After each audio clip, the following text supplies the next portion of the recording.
My name is Shalia Ben. I'm the director of the Native American Arts Program here at Ida Wild Arts, and it's my pleasure to welcome all of you this evening for a really engaging conversation with artists that are involved with this year's Invitational exhibition. Before we get started, I would like to share the land acknowledgement that we have here at Ida Wild Arts, that we respectfully acknowledge the Cahuilla people and all 9 sovereign bands of Cahuilla people who have stewarded this land for many, many generations and will continue to steward this land for future generations. So we are very thankful to be able to live and thrive on Cahuilla land here at Ida Wild Arts. This exhibition is quite unique and very significant for me personally as somebody that works in the arts. We just went through a global event, which is the COVID pandemic that we're all still kind of trying to traverse through right now. And it brought up a lot of things in our world that we need to confront. How do we become better humans? How do we do better? How do we break outside the bounds of institutions that were not built for us historically? And I had a lot of really engaging conversations with other folks that work in my field, and we said, the way we approach even like an exhibition needs to be re-looked at, re-examined, because who is it serving?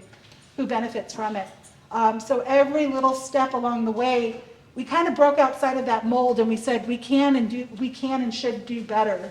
So we're approaching all of those topics throughout this week. This is the kickoff of that theme being explored, and I'm going to turn it over to my friend and colleague Erin Joyce, and she will moderate the discussion, and we'll talk to the artists, and we encourage you to ask questions. So if you have questions, let us know, and I will turn it over to Christy just for a quick second for some housekeeping. Welcome everyone. Thank you, Shalia. I'm Christy. I'm the manager of the gallery. Wonderful to see you all. Thank you for being here. As you see, we're in the space, right? We're in the show that will be opening at 8 o'clock immediately following this wonderful discussion. So I'm the one who's going to tell you. You're going to hear from me after the talk, immediately after, kindly asking you to relocate outside where we have some wine and hors d'oeuvres to enjoy as we clear the space to re-welcome you back in at 8 o'clock. And then I'll see you behind the jewelry case to sell you whatever you want. So thank you, and just again, please excuse us as we have to turn over the space right after the talk. Thank you. Thank you. Quick shout out to Christy. This could not have happened. She's the mastermind behind compiling all of the artist bios, all of the images, creating an online presence for us, the retail space, installing the show, you name it. So really, it does not happen without someone like Christy. So thank you very much for your remarks. Okay, I'll turn it over to Erin. Thank you. And if you have questions, I'll be here. Okay. Can everybody hear me? Am I speaking loud enough? We have one mic, and we felt like it might be awkward to just sort of, Sally Jesse it back and forth. So I'll just, if for any reason my voice dips, just let me know, and I'll try to talk louder. Thank you for the introduction, Shay, and also thank you to Christy for your hard work. Putting shows up is a lot of labor, so I know that all artists and the curators really appreciate that. My name's Erin. I am coming here from Phoenix, Arizona. I work at the Bird Museum, where I serve as the creative director and fine arts curator, and that's where Shalia and I met 5 years ago, where Shay was working as our director of public programming. And I think this conversation is one that we've been having for that long, and other folks who are cultural workers have been having it even longer than that, of how do we make these spaces that were built to do exactly what they're doing serve communities that they were never meant to serve. So when we started talking about this, Shay invited me and a few other advisors to discuss what this invitational could be. And so we thought, well, how can we look at the field that we're working in? How can we look at what we're actually doing?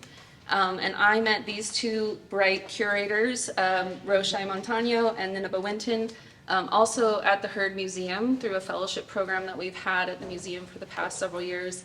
And Shay and I just thought, instead of, sort of gatekeeping opportunities for younger people who are working in the field, let's just let them sort of take the lead on it. So we kind of created this idea of let's look at institutions and how to you know, Shay's like, that's not what happened. I object. Throws her phone. We thought, how can we, you know, sort of break things down and analyze them, not only in a way just to break things down, but how do we build them up to serve more communities? So we, you know, sort of identified a couple of artists that we knew would be really great for it. Adnan and I worked together like probably a decade ago in Dallas. Sama Alshaibi, who couldn't be here this evening, is another artist that I've worked with in the past. And then Ninabah and Roshii, you know, really took the lead and identified the rest of the artists. And I'd really love to hear from both of you what that process was like when you were looking at, you know, the ideas that you wanted to explore in the exhibition, and how did you start reaching out to different artists? Yeah, I think, you know, it was really just a conversation. We got together and, you know, we were approached with this opportunity, and, you know, I feel like our journey really mirrors yours and Shay's, just because we're culture workers, museum workers, and we worked in a lot of different institutions. And so, you know, we were coming from a really, like, I don't know, we had a lot of energy, like a very specific energy towards this particular theme, and we really wanted to, I think for me and for myself, wanted to invite artists that really move that conversation forward in terms of institutional critique, and artists that really inspired me in many different ways. Yeah, I think too, like Roshii and I, when we both worked at the Herd, we were a little bit radical, a little bit more out there, and we could really share those ideas with each other.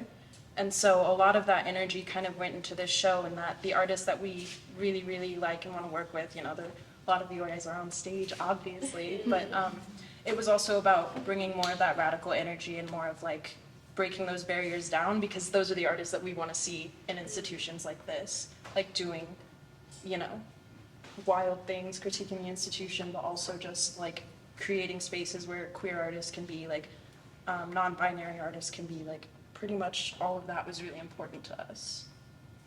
So yeah. No, for sure. Well, and I think that all of these artists, I mean, some of your practices I'm newer to, and I'm so grateful that I've been introduced to their work through the two of you. Some I'm more familiar with. And some of you, I think, work very directly and sort of explicitly in critiquing institutions. And, you know, these institutions could be cultural institutions, you know, governmental institutions, educational systems, you know, and then some are more sort of oblique in that. And Demian, your work is very clear on the way in which institutions extract energy and labor from artists. Could you talk a little bit more about your work and your practice and how you sort of worked in and outside of the sort of traditional art world? Yeah, so I have three pieces that are on the exterior of the building, and I think even working in that way, like choosing to work outside like the, you know, traditional boundaries that our institutions have, like allowing the work to be accessible and like speak to a community beyond the walls of the art institution, has always been something that I really valued in other artist work, but also just in the type of visual language that existed when I was, and that still exists, like in a lot of desert towns and Gallup, New Mexico. But at the point that I got invited to be a part of this exhibition, I had proposed some work that was more talking about critiquing institutions. Primarily where I'm at now is like thinking about the ways that institutions are failing and currently failing artists during the pandemic. And so a lot of these solidarity statements went out 2 years ago in support of a lot of communities of color, trans communities who, you know, really wanted to step up and fight for our rights, you know, fight for equal rights. A lot of these solidarity statements were pushed out by institutions, you know, just saying we support Black Lives Matter, we support like Stop Asian Hate.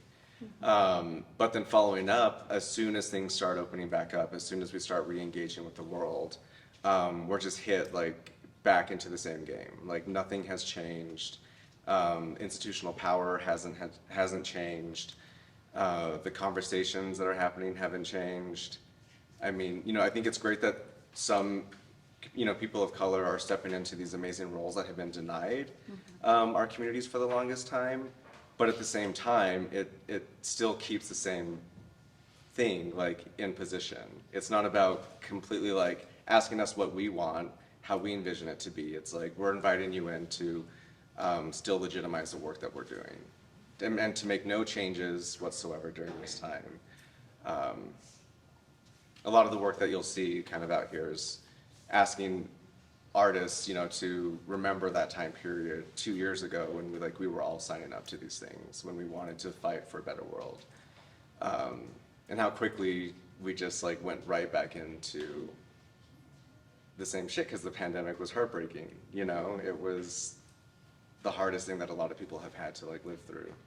And we lost a lot of really amazing people, Indigenous people, our elders and knowledge. So I just hope that like more artists come forward. And I think through the conversations that I've had so far while being here for the past few days, I think, we're headed into a really good direction at least. And I will say that, like, during the conversations that Ninabah and I were having, I think your work on social media really, moved our conversations forward. And it was a very, like, direct examination of that. And I feel like it was really refreshing during that time to just have somebody understand exactly what I'm feeling, but is, visually displaying that. Yeah, and I think to your point of like going through the pandemic and still having to go back and work in these institutions that aren't made for us, that weren't willing to change for us, it's just like been 2 times harder. So like to have you out there as that voice and to have like pretty much everybody on this panel like working towards, dismantling that is what really stood out to us too. Oh, for sure. And, I think that we use the word decolonize a lot when we're talking about these institutions, and it gets to sort of an essentialized idea of how do you decolonize a colonial space, a space that's literally functioning how it was meant to. Even spaces like the institution I work for, it's not an indigenous founded space. It's founded by white settlers who had money and an interest in native culture, but not necessarily in indigenous people. So that, museums are, back to their Renaissance roots, extractive institutions that collected and displayed work from other cultures only through their lens and without the input of those cultures. So, museums are functioning how they're meant to, but how can we sort of undo them or create new spaces that can hold conversations like this? We were all talking earlier and, thinking about, museums are scared. They don't want to have these conversations because number one, it implicates them. And also they're worried about their funding going away. And it's how do you, undo that and remake it. Fox, you're one of the artists whose work is newer to me. And I'd love to hear a little bit more about your practice as a visual artist and someone who works a lot in time-based media. Yeah, I'm a very emotional person. So filmmaking is my only way to stay alive, really.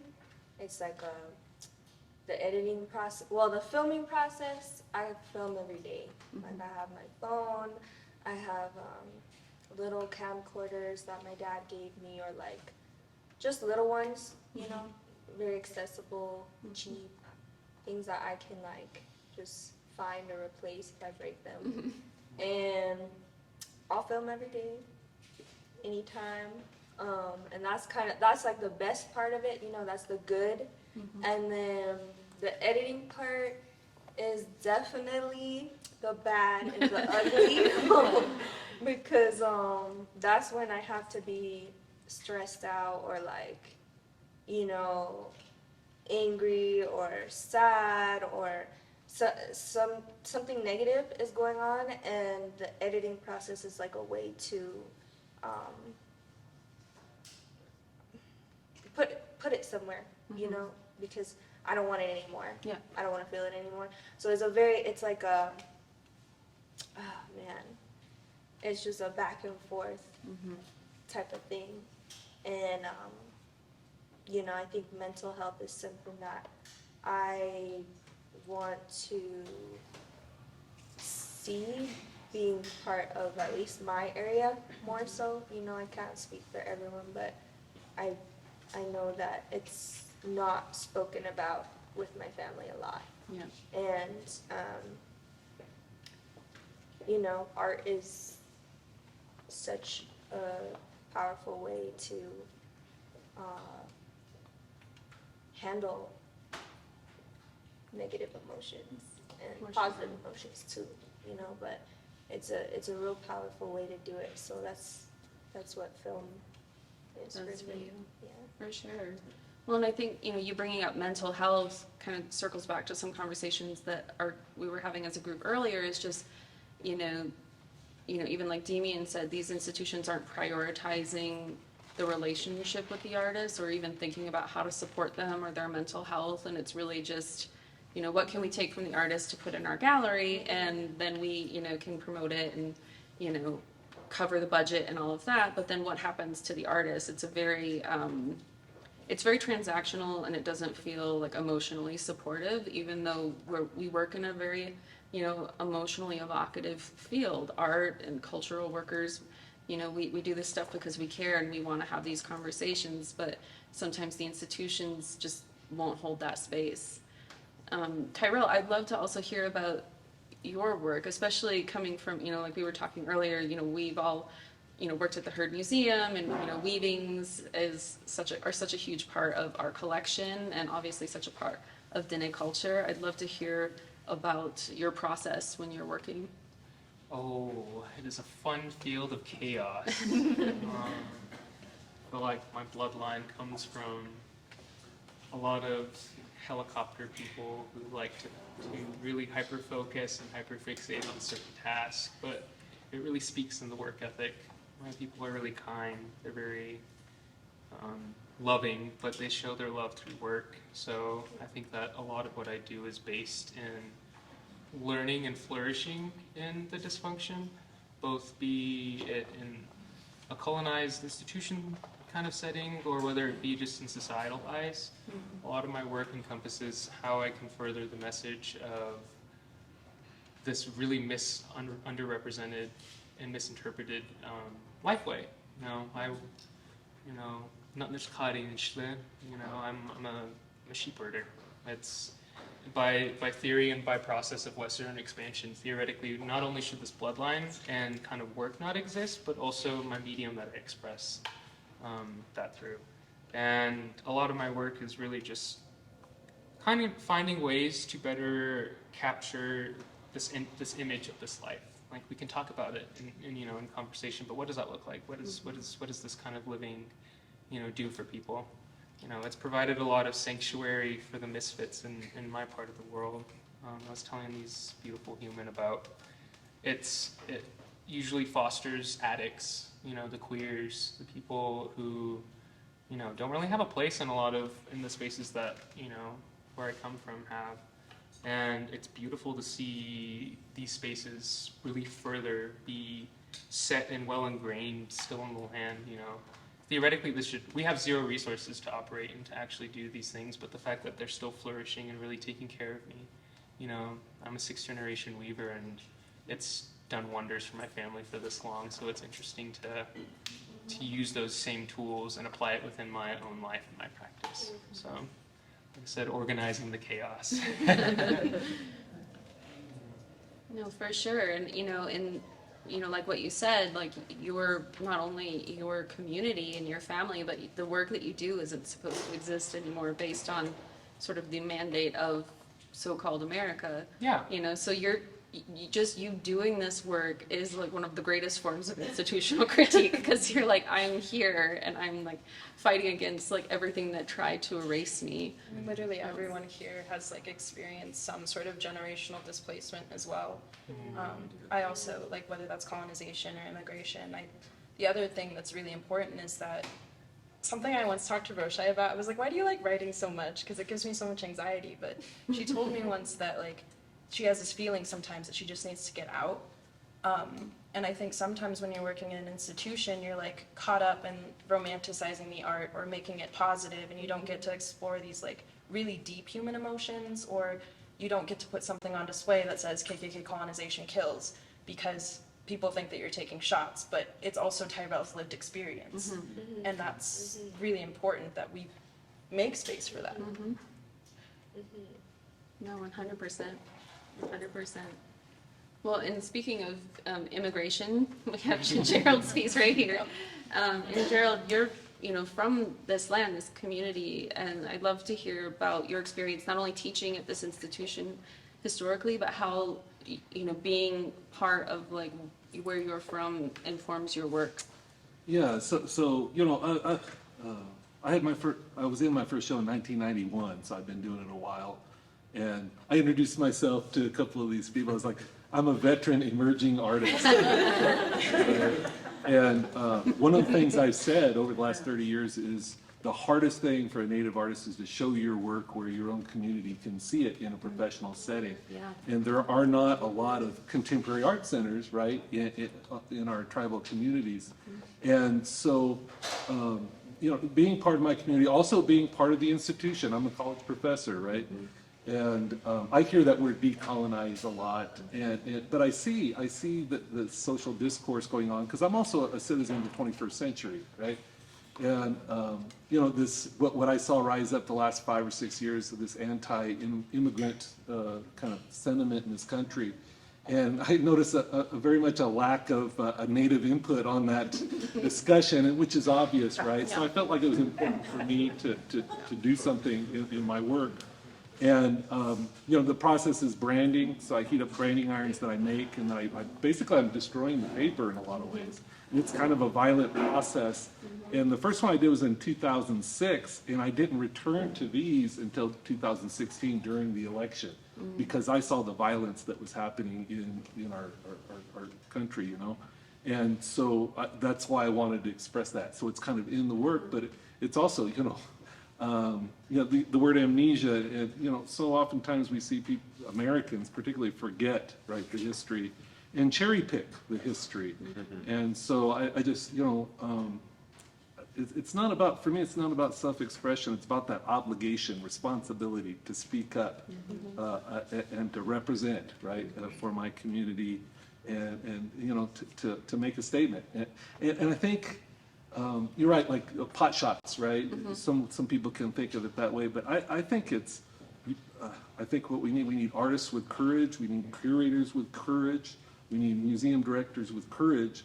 And to be honest with you, I think people are hungry for honesty, and they're hungry for sincerity, but they're just not getting it, right? Because of this system that's been in place. And what Demian said about just because you move people of color in those positions doesn't mean the entire system changes, right? You got to change the system. Oh, 100% agree. Well, and Adnan, your family immigrated to the United States. Adnan grew up in Chicago and now lives in Dallas. Can you talk about what your relationship to being, a quote-unquote American, but also your ancestral ties to your country's origin? Oh, that's a great question. Thank you. So I always find myself as feeling like culturally displaced. A lot of my work is about cultural displacement. As a result of my mother coming from Jinja, Uganda, in East Africa, in the Horn of Africa, and having to leave forcefully as a result of Idi Amin's war in 1972. And that was the year she actually, they migrated to Italy, and then they were sponsored by a church into the Cabrini Green Project in Chicago.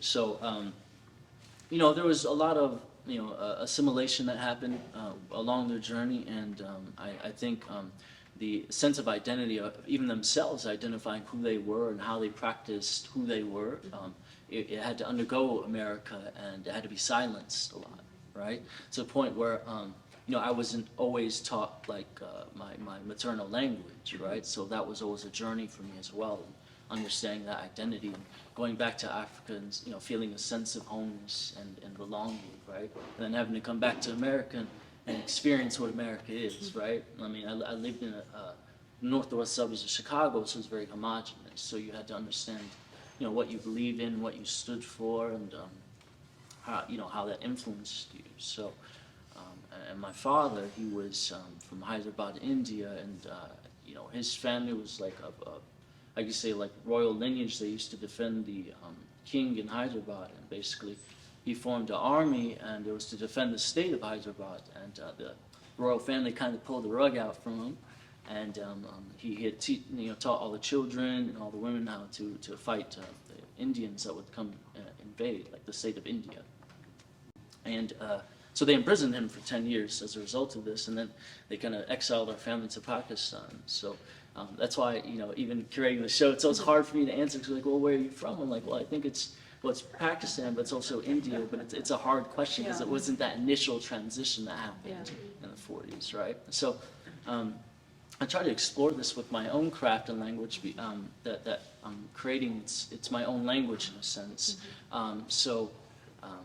I like to think I make African art, and what I do is I make scrolls at the moment that they don't have a direct translation because it's reflective of my loss of language, right?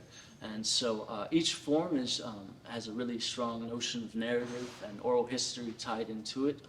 Growing up, my grandmother was illiterate; she couldn't read or write, and my mother, she dropped out of like middle school. They just couldn't really function living in America and trying to educate them and survive as a young woman in Chicago, right? A young African woman. So, it's also a commentary on that, like loss of language and finding of self. So right now, my process is just really exploring materials, and I'm creating these like almost enveloping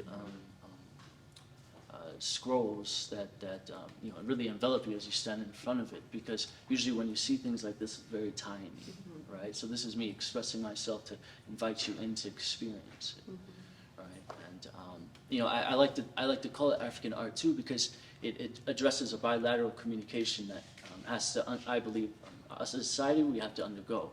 And what that is that people from our culture, my own culture, have to understand that we too can be and are American, are similar to American. We can stand strong and proud, and we're a fabric of this, right? And on the other end of communication is people from here and seeing the script and saying, hey, I think that is American art. That speaks to me. And so it shows then a bound and a binding that will happen between these two narratives. So I'm trying to engage in a dialogue.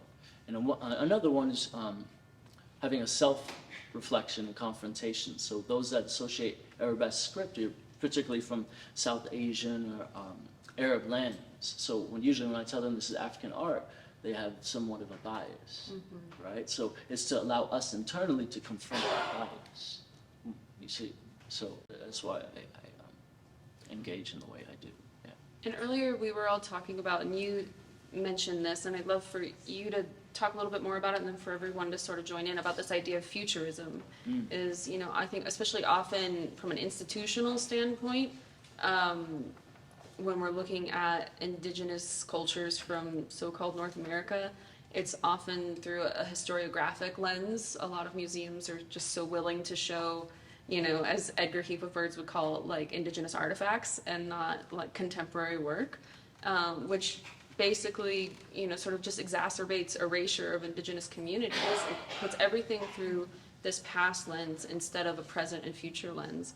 So I'd love to hear a little bit more from everyone about this idea of futurism and envisioning that for you and for your community. That's a great question, Aaron. Thank you.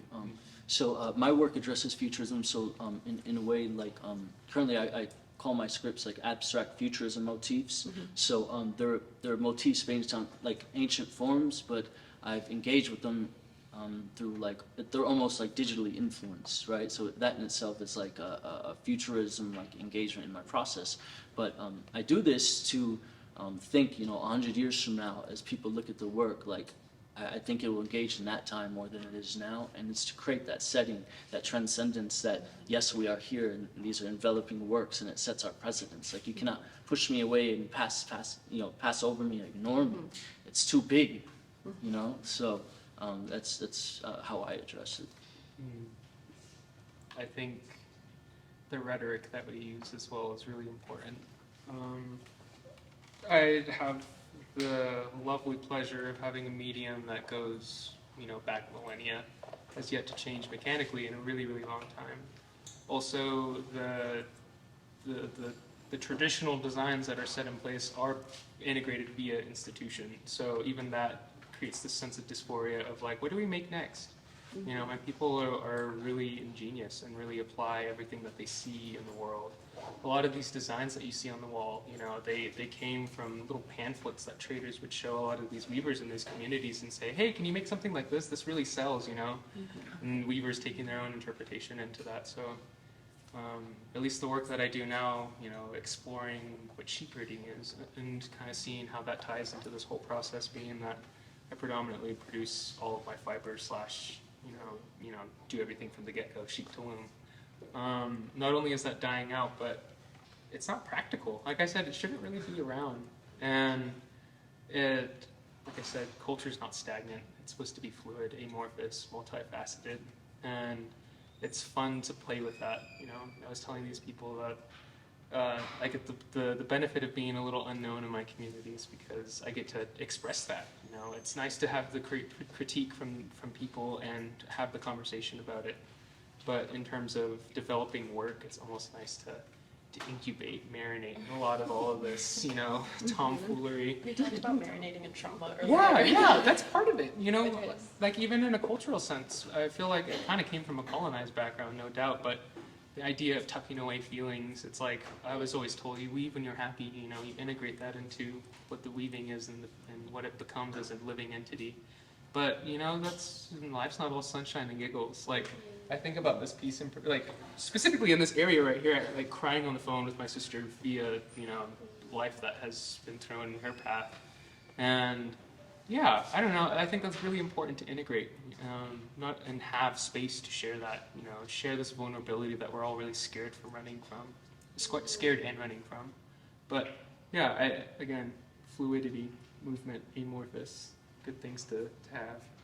I think I kind of want to hear from Demian because so much of your work is also about like reimagining traditional sayings, and I don't know, like the piece that you have outside when it's like in creative fury it is done. I'm like, I have to imagine, you know, a future where like that's still in my head, you know, and I'm curating in that direction, and like that's also why you're so special. So Yeah, there's this whole saying, it's like, you know, beauty it is restored, and beauty it is restored, and like with, you know, indigenous, but with Navajo, you know, a lot of prayers, like you repeat things over and over again, like with intention, with love, with care for, you know, very specific things, to honor, you know, ancestral and traditions. So I was like fucking around with it, and I was like, and it was in the middle of like, or at the beginning of that, you know, George Floyd protesting and everything, and it was like, okay, like, how can we mix those two things together? You know, how can like indigenous forms of like prayer become medicine for like laying, you know, the foundation for whatever futures we need? exactly. And how can I push that through photography or whatever, you know? Primarily at this time it was all through Instagram. But that's also revolutionary, and that's also why Fox's work is so revolutionary, because you both are not white men, you know, documenting indigenous tradition or anything. It's your voice, it's your viewpoint, and it's happening right now, you know.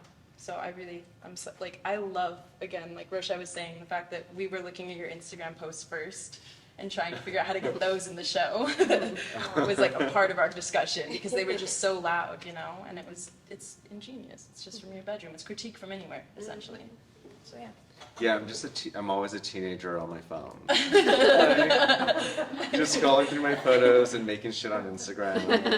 Well, Gerald's on TikTok too, you know. Yeah. I'm not on TikTok, I'm addicted to TikTok. So maybe some TikTok work is coming in the Maybe, future. Absolutely. Yeah. And, you know, talking about Fox's work, I think, like, you know, I saw your work in the pandemic. There was a showing during, like, LACMA, I think it was showing Martin's Land. And for me, it just, like, created this really beautiful, but also kind of really emotional for me, too, like, this digital temporal fabric. It was a collage, just, like, a transference of all of these different feelings of indigeneity and land. And, you know, really, I was just really reflecting on that, and it really impacted me personally. But I really do think, like, the medium itself is really like revolutionary, but also like, you know, guerrilla, you know, almost. Like, I think that's what I really like about film and your work. Cool.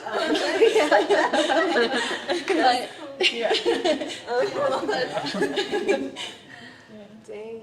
So, but I mean, like, that's part of future technology, is present Yeah. technology, but even Yeah. you using, like, just old camcorders and Yeah. Yeah. big fan. Yeah, so, I mean, yeah, this whole conversation, because it's very much like, I feel like everything's out of, like, fuck you. Mhm. Like, everything That's is very critique. much out That's of a good that. place. That's Yeah. critique. That's a good That's a place. feeling. Like, Word it's just from. like, damn, like, I don't have words, like, like, the reason I do the films the way I do it is because I've been trying to be in the film industry for 10 years, you know? And that shit is white, and that shit is manly. And, you know, there's a lot of assumptions that I don't have anything to add to a story or something like this. And so, I was actually going to the Institute of American Indian Arts in New Mexico for a couple of years. And I also left that place being like, fuck all of you.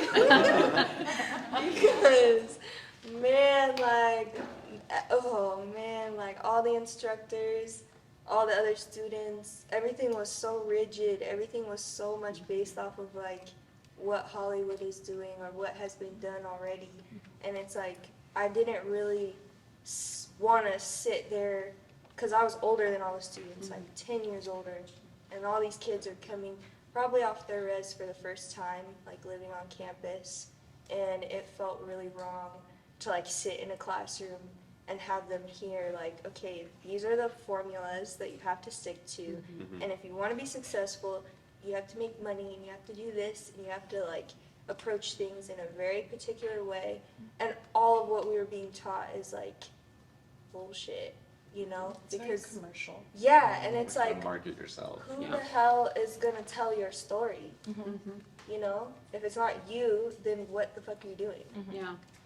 And it's very very frustrating to me, because these are the future of us, you know, people younger than us, and it's like, man, like, empower them, you know, make them know that they don't have to fit into this mold, or like it doesn't have to look like anything else. So that's why I kept pushing during quarantine, because I was like, man, I just gotta do something, you know, do something out of like, you know, out of school, out of work, out of this context of like fitting into a very specific mold. Yeah. I mean, I think like a through line through the show is pretty much none of the media is super traditional, with the exception of maybe Tyrrell, but even then what you're doing with it is very non-traditional, you know? And I think that may or may not have been intentional, I don't know, like. I feel like it sort of ended up being intentional, Yeah, you know? like we were just going off like of that. pure instinct, and the Yeah. things that we sort of ended up bringing into the show and the artists that we wanted to work with weren't working with decorative arts or anything, you know? It wasn't commercial work that you guys were making. I think that brings up two really good points. One about sort of the art economy, and you know, whether it's the film industry or it's, you know, like the fine art world. And like we were even talking about that at lunch, about like having gallery representation. Yeah. And if you're not making work that is quote unquote on trend or following a formula, it's really difficult to sustain yourself as an artist. And it also brings up this idea of like traditional versus contemporary, and this like sort of colonial binary that is. You know, it like, who's to say what's traditional and what's not? And like you said, it's, you know, culture is just such a fluid, ever-changing influx thing. And I think when we, you know, sort of put things into these binaries, it like seizes up, it almost like locks up, and then things can't really move forward. And museums and cultural institutions love to do that stuff. You know, so the way you two have organized this show and worked, you know, with these artists, I mean, you're doing it in such an honest, and open way that it's just really inspiring to see the sort of the future of the field right here. So Thanks, Erin. you're welcome. I would like to take the time to recognize our following benefactors of the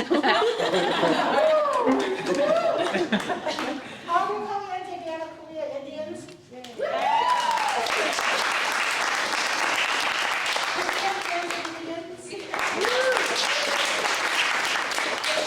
Nation. Mission Indians. San Manuel Pasco Band of Serrano Mission Indians. San Pascal Band of Mission Indians. Saboba Foundation Saboba Band of Luiseño Indians. Tribal Alliance of Sovereign Indian Nations. Finally, an anonymous foundation. So without their thank you all for being here. It's really tremendous that we're able to reconvene after 2 years of uncertainty. So big thanks to everybody involved for trusting us. Roshii and Ninabah and Aaron and I with this work. We're really honored for that. And please take a look at their pieces.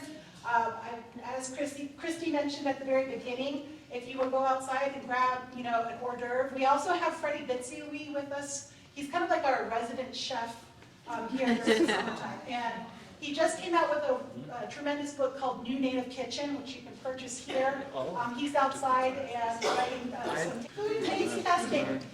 So go out there, have a bite to eat, enjoy some wine, some cheese, and then come back in about 5 minutes and enjoy the show. Thank you very much.